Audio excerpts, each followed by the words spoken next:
కల్వకుంట్ల కవిత తిహాడ్ జైలుకి వెళ్లారు. Victory symbol చూపిస్తూ కోర్టు లోపలికి వెళ్లిన కవితకు అస్సలు ఊహించని షాక్ ఇచ్చింది న్యాయస్థానం.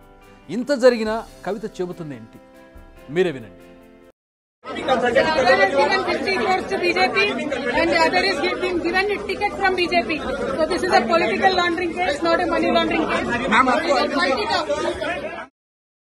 ఇది పూర్తిగా రాజకీయ ప్రేరేపిత కేసు. ఇది మనీ లాండరింగ్ కేసు కానే కాదు, పొలిటికల్ లాండరింగ్ కేసు. ఇది కోర్టు నుంచి బయటకు వచ్చి తిహాడ్ జైలుకు వెళుతున్నప్పుడు మీడియాతో కవిత మాట్లాడిన మాటలు, అంతకుముందు కోర్టులో జరిగిన వాదనలు, ఆమె వేసిన మధ్యంతర బెయిల్ పిటిషన్ కోసం చెప్పిన కారణాలు, ఇవి కాదు డిస్కస్ చేయాల్సింది. కవిత పదే పదే చెబుతున్న పొలిటికల్ ప్రాపగాండా కేసు అనే టాపిక్ పై కాస్త ఫోకస్ చేస్తే అసలు విషయాలు వెలుగులోకి వస్తాయి. అవును, నిజంగానే రాజకీయ ప్రేరేపిత కేసే అనుకుందాం. అయితే ప్రజలు ఈ మాట నమ్మాలంటే కొన్ని ప్రశ్నలకు కవిత సమాధానం చెప్పాల్సి ఉంటుంది. Kavitha Delhi CM Arvind Kejriwal, deputy CM Manish సిసోడియాతో ఎందుకు భేటీ అయ్యారు? అరుణ్ పిళ్ళైని తన మనిషిగా ఆప్ నేతలకు ఎందుకు పరిచయం చేశారు? ప్రాఫిట్ మార్జిన్ను 12% పెంచడంలో నిజంగా మీ హస్తం లేదా? మాగుంట శ్రీనివాసరెడ్డిని ఎందుకు కలిశారు? ఢిల్లీ లిక్కర్ పాలసీ గురించి ఎందుకు డిస్కస్ చేశారు? మీ టీం ఢిల్లీలో ఇప్పటికే పనిచేస్తుందని ఎందుకు చెప్పారు? మీరిచ్చిన 100 కోట్ల లంచంలో మాగుంటను 50 కోట్లు ఇవ్వమని ఎందుకు అడిగారు?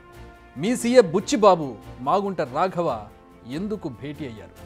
మాగుంట రాఘవ్ ఇచ్చిన 25 కోట్ల క్యాష్ను మీరు ఎక్కడికి పంపారు? ఇండో స్పిరిట్స్తో ఎందుకు పార్ట్నర్షిప్ తీసుకున్నారు? డీల్ కుదిరినందుకు ఎందుకు తెగ ఆనందపడిపోయారు? ఇప్పటి వరకు నిందితులు ఇచ్చిన స్టేట్మెంట్లో ప్రతిసారి మీ పేరు ఎందుకు వచ్చింది? ఎందుకు మీ తోటి నిందితులతో భేటీ అయ్యారు?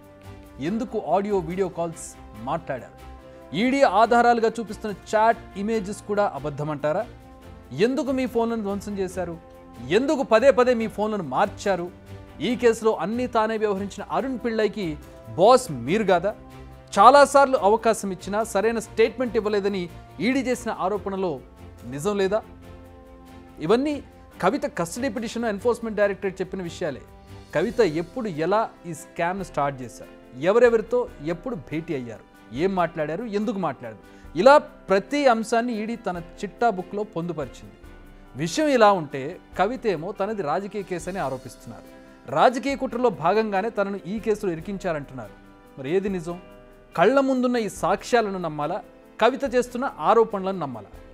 మనం మొదటి నుంచి చెబుతూనే ఉన్నాం, ఈడీ కస్టడీలో జరిగేది ఒకటి, కవిత బయటకు వచ్చి చెబుతున్నది మరొకటి అని. ఆమె చూపించే విక్టరీ సింబల్స్ పై పోతే కానీ అసలు సినిమా వేరే ఉందని, ఇప్పుడున్న పరిస్థితులు చూస్తుంటే మేం చెప్పిందే నిజమైందని అర్థమవుతోంది. హైదరాబాద్ నుంచి ఢిల్లీ చేరిన కవితను ఏకంగా తిహాడ్ జైలుకు పంపింది ఈడీ. ఇక్కడే ఈ కేసు నిందితులంతా ఉన్నారు. త్వరలో కేజ్రీవాల్ కూడా ఇక్కడికి చేరే అవకాశం ఉంది. ఏప్రిల్ 9 వరకు కవిత తిహాడ్లోనే ఉండనున్నారు.